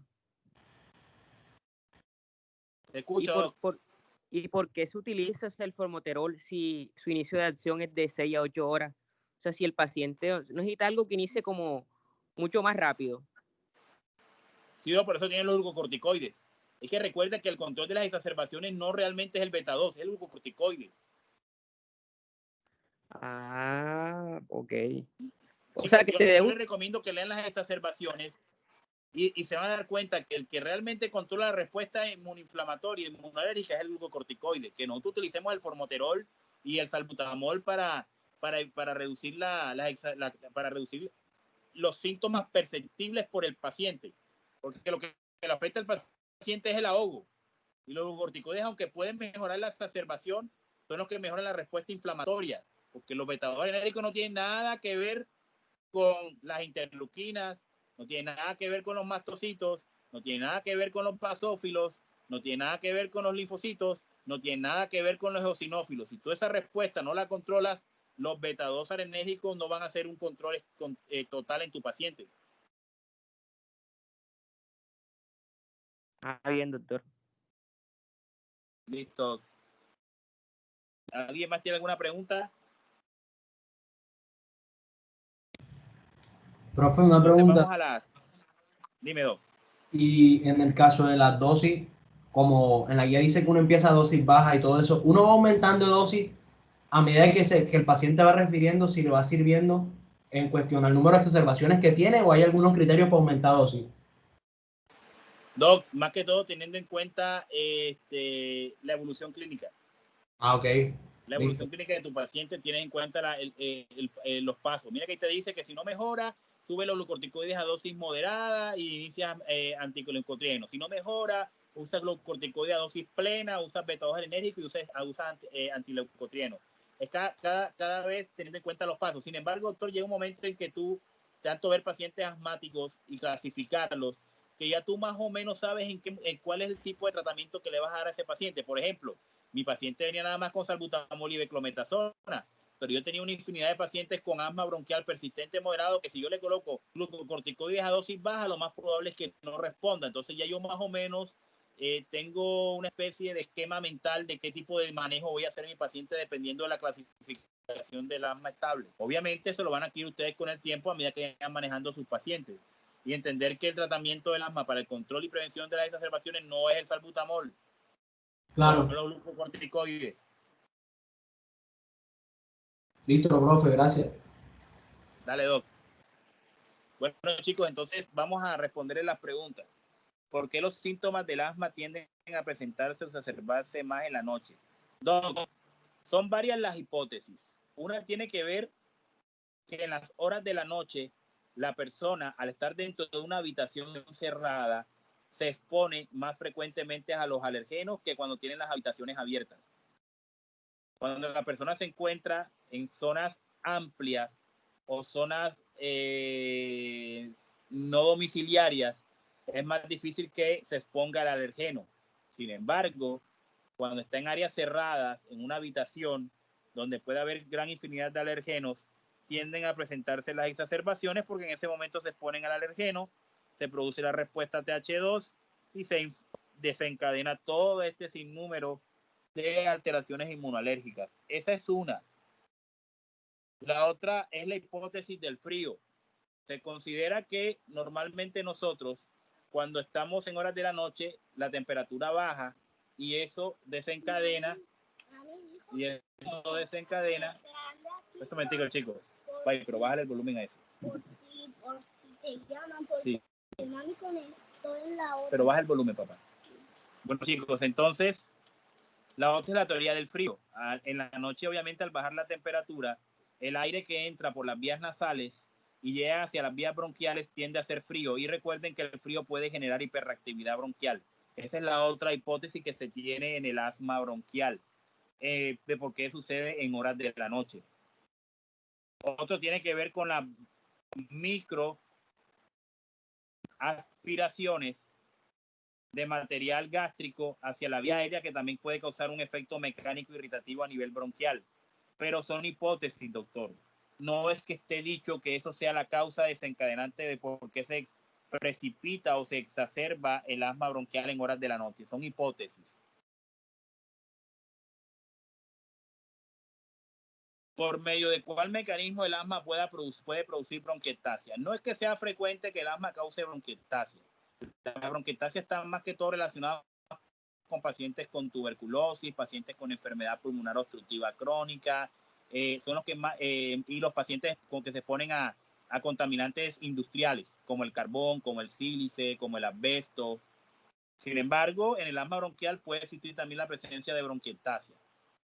Realmente la generación de bronquiectasia está relacionado a la presencia persistente de procesos infecciosos.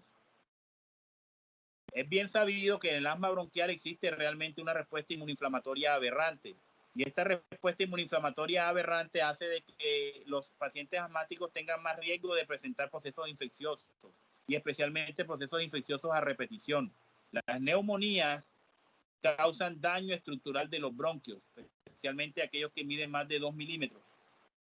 Y esto desencadena una respuesta inflamatoria crónica persistente, incluso por el mismo proceso infeccioso, que lleva a la generación de bronquiectasia.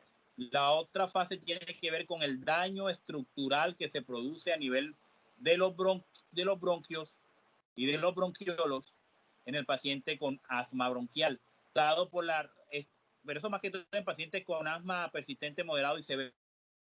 El flujo de citoquinas proinflamatorias causa un daño alveolar y también un daño en la matriz extracelular que puede desencadenar o desarrollar la bronquiectasia. Entonces se considera que esas pueden ser las posibles causas de que un paciente asmático tenga una bronquiectasia. ¿Entendido hasta ahí, muchachos? Sí, doctor. Sí, doctor. Listo. ¿Cómo sería la presentación clínica de un paciente con síndrome de superposición, asma y EPOC? Listo. Eso se denomina, como les dije en la clase anterior, síndrome de overlap. Todos los síndromes de superposición se denominan síndrome de overlap. Aquí en este caso el síndrome de superposición, overlap, asma y EPOC. Los pacientes asmáticos ya tienen una respuesta inflamatoria definida por una respuesta TH2. La exposición al humo de cigarrillo, ya sea los xenobióticos y los radicales libres que traen los cigarrillos, van a exacerbar esa respuesta inmunoinflamatoria o inmunoalérgica.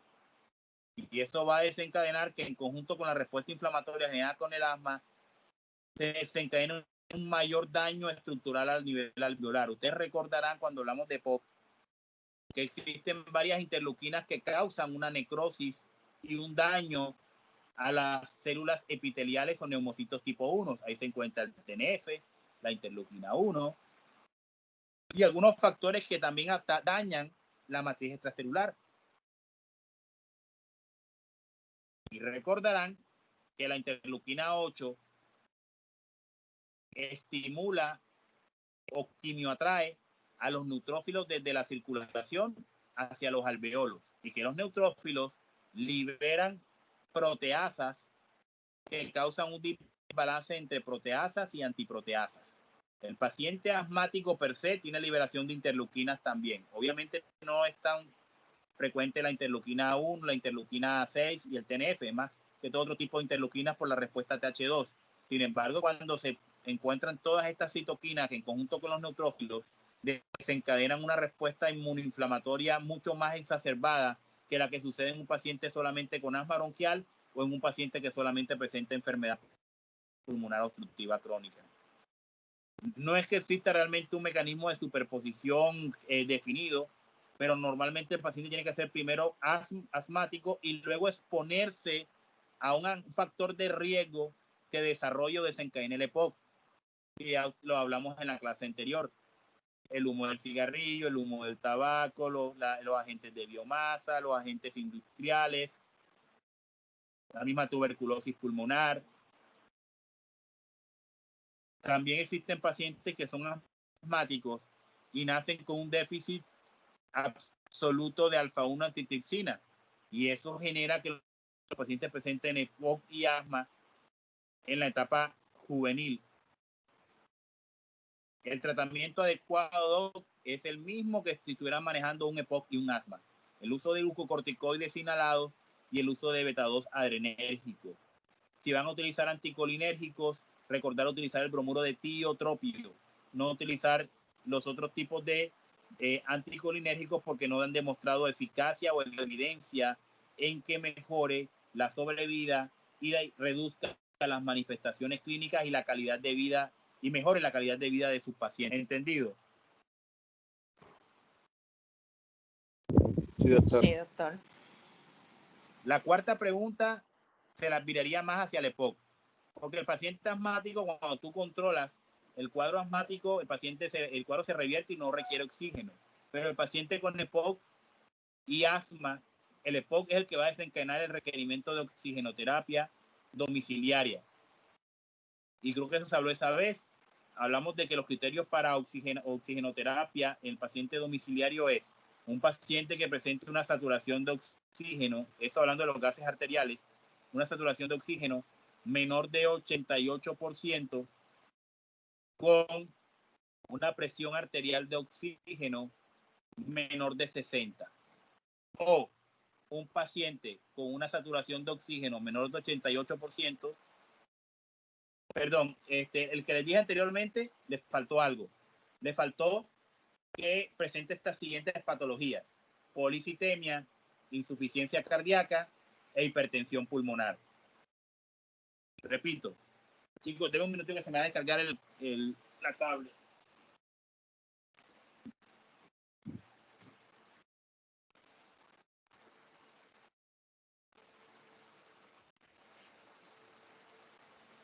Bueno, chicos, entonces, como les estaba diciendo, el primer escenario es el paciente con una saturación de oxígeno menor de 88%, una presión arterial de oxígeno menor o igual a 60, pero que el paciente presente policitemia, el paciente presente falla cardíaca o el paciente les presenta hipertensión pulmonar. Ese va a requerir oxigenoterapia. El otro paciente o el otro grupo de pacientes que va a requerir oxigenoterapia son los pacientes que tienen una saturación de oxígeno menor de 88%, menor o igual a 88%, y una presión arterial de oxígeno menor o igual a 55 milímetros de mercurio. Esos son realmente los dos escenarios para el uso de oxígeno domiciliario. Pero si el paciente es asmático solamente, si tú controlas el asma bronquial con el tratamiento, raramente requiere una oxigenoterapia.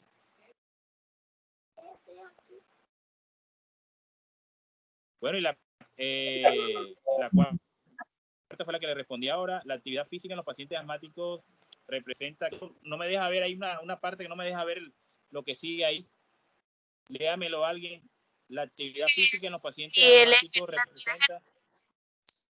Un riesgo o un beneficio. Ya sabemos que es un riesgo por el aire frío y seco. ¿Representa qué? Un riesgo o un beneficio. Ya sabemos que si es riesgo, pues por la presencia del aire frío y seco. Sin embargo, hay literaturas que recomendaban a los pacientes tener actividad física, sobre todo natación. Entonces, por eso nos quedó la duda. Si es un factor de riesgo, ¿por qué lo recomiendan en algunos casos? Sí, es cierto, pero depende del tipo de asma, porque hay un asma que se exacerba por el ejercicio. Hay un asma que se exacerba por el ejercicio, pero el ejercicio extenuante, doc. O sea, un ejercicio leve o moderado realmente no debiera de ser asma bronquial. Pero recuerden que el ejercicio, la actividad física tiene unos beneficios comprobados, y dependiendo de la actividad, por ejemplo, se les prefiere la natación, porque recuerden que la natación se fortalece en los músculos respiratorios, y esto podemos mejorar el volumen expiratorio forzado en un segundo en estos pacientes. Y recuerden el efecto antiinflamatorio que tiene la actividad física, lo cual puede reducir la respuesta TH2 en los pacientes asmáticos. Entonces, tiene riesgo y tiene beneficios, pero dependiendo de qué escenario lo estés valorando. ¿Entendido, muchachos? Sí, doctor. ¿Aló? Sí, sí, que quedó Sí, claro. doctor. Si tienen una pregunta más adicional, lo dejamos hasta ahí. Realmente creo que no. Bueno, muchachos, si no es más, entonces nos vemos mañana viernes, ¿oyeron? Entendido. Ok, doctor. Listo, doctor. Hasta luego, muchachos. Cuídense mucho. Nos vemos mañana. Hasta mañana.